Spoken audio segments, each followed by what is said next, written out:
The One Piece universe is full of absolute powerhouses, with almost every saga featuring stronger villains and allies of the Straw Hats. In today's video, we'll be ranking the strongest characters from every One Piece arc, from the start of Luffy's journey to the present-day battle against the world government. Let's start off at the Romance Dawn arc, where the strongest character isn't even close. It's red-haired Shanks. Now, we only see glimpses of his power in this arc, but Shanks was already a Yonko and a legendary pirate at this point, making it almost unfair to compare him to any other characters in the East Blue Saga. The Orange Town arc brings us our first major villain in the form of Buggy the Clown. But here's the thing, Luffy is still the strongest character in this arc. Sure, Buggy has his Bara Bara no Mi, and the resulting immunity to slashing attacks, but in terms of power, speed, and combat ability, Luffy completely outclassed him, especially given that he already had some mastery over the Gomu Gomu no Mi at this point. The Syrup Village arc keeps the trend going with Luffy remaining the strongest. The main antagonist here is Captain Kuro, a pirate known for his intelligence and his deadly shakushi technique that makes him move at blinding speeds. But even with Kuro's speed and planning, Luffy's natural durability, strength, and battle instincts gave him the edge.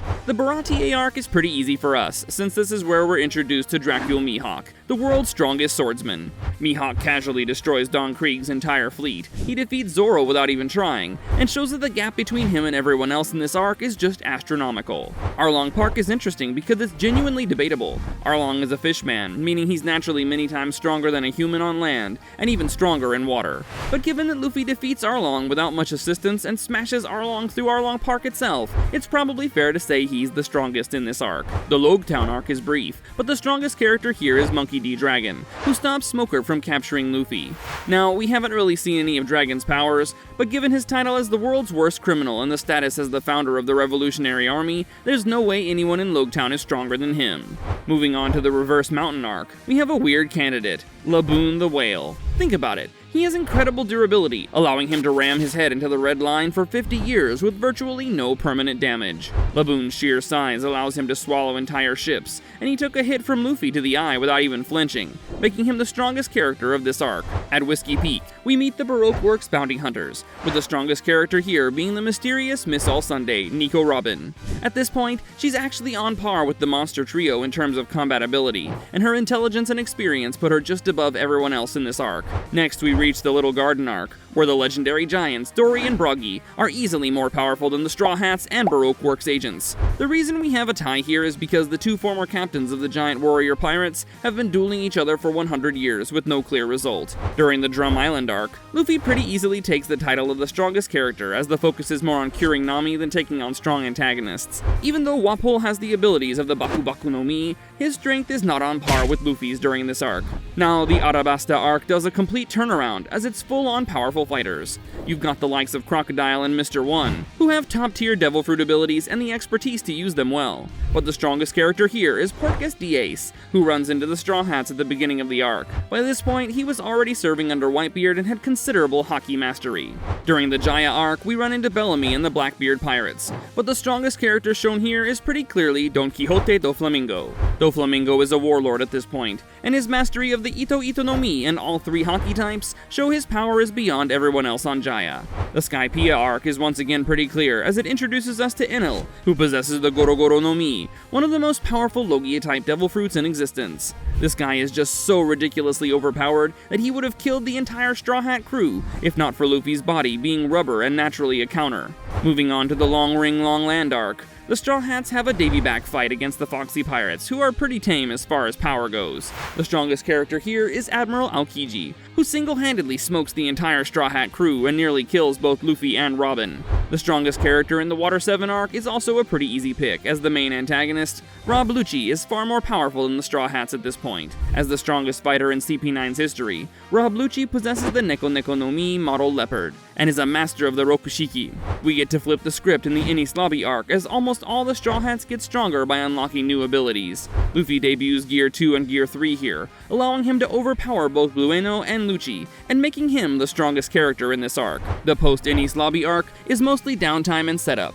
but picking the strongest is actually pretty difficult here, as both Garp and Aokiji make appearances. The two are pretty evenly matched, but let's give some respect to the hero of the Marines and name him the strongest of this arc. Next up, we have the Thriller Bark arc, which introduces us to Gecko Moria and the Ancient Giants. But at this point, Moria has grown lazy, so the strongest character here is actually Bartholomew Kuma, who could have easily killed all the Straw Hats with his Devil Fruit abilities and overwhelming strength. The Saboldi Archipelago arc introduces us to some absolute powerhouses, like Rayleigh, Sentomaru, and the 11 Supernovas. But the strongest character present here is Admiral Kizaru, who's only held off by Rayleigh, and is likely stronger than the Dark King due to being more involved in active combat. The Amazon Lily arc feels like a bit of a downgrade after Saboldi, but we still get a character that outclasses Luffy. The strongest here is the Pirate Empress Boa Hancock, who possesses the Mero Mero no Mi, which turns anyone attracted to her into stone, in addition to all 3 types of haki. Moving on to the Impel Down arc, this prison is filled to the brim with dangerous people like Crocodile, Jinbei, and Ivankov. But the strongest character in Impel Down is the Warden himself, Magellan.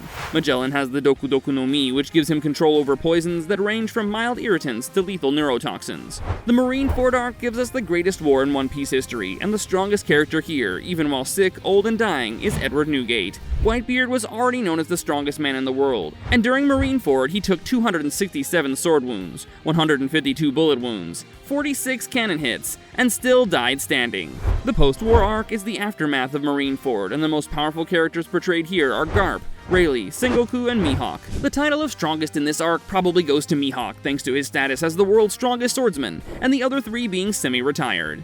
After the time skip, we return to Saboldi, and the strongest character in this arc is Silver's Rayleigh. During the 2-year time skip, Rayleigh trained Luffy in haki, but it's still pretty unlikely that the Straw Hat captain managed to surpass his master. Moving on to the Fishman Island arc, we see just how much Luffy has grown, as he's the strongest character here by a close margin. Jinbei is also present, and he's incredibly strong and experienced, but Luffy's growth in haki and improvements to his Devil Fruit abilities edge him slightly above Jinbei. Punk Hazard is frozen in one half and burning on the other because Aokiji and Akainu fought here for 10 days straight for the position of Fleet Admiral. While the main antagonist is Caesar Clown, the strongest character connected to the Punk Hazard arc is easily Aokiji, who comes to rescue Smoker.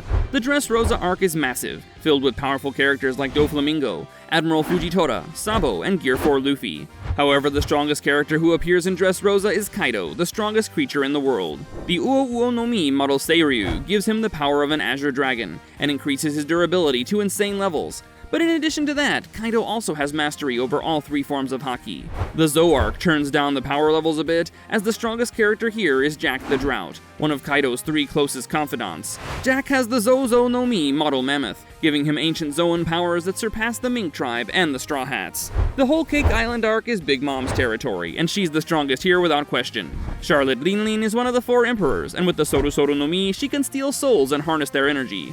Big Mom also has insane durability and master of all 3 types of haki, including advanced Conqueror's haki. The Revelry arc introduces us to one of the biggest mysteries in One Piece, Imu, the secret ruler of the world who sits on the empty throne. We don't see Imu fight, but their authority over the 5 elders and their ability to erase entire nations from history make them the strongest character in this arc. Wano Country is one of the longest and most intense arcs in One Piece, and the strongest character here is Kaido. Yes, Big Mom and Gear 5 Luffy are also present, and these 2 are extremely close in power to Kaido. However, Kaido still has the edge as the strongest creature, since Gear 5 suffers from a super low time limit, and it took the efforts of multiple strong fighters to take him down in the end. Finally, that brings us to the Egghead and Elbaf arcs, which we can put together since Imu is still the strongest character in both of them.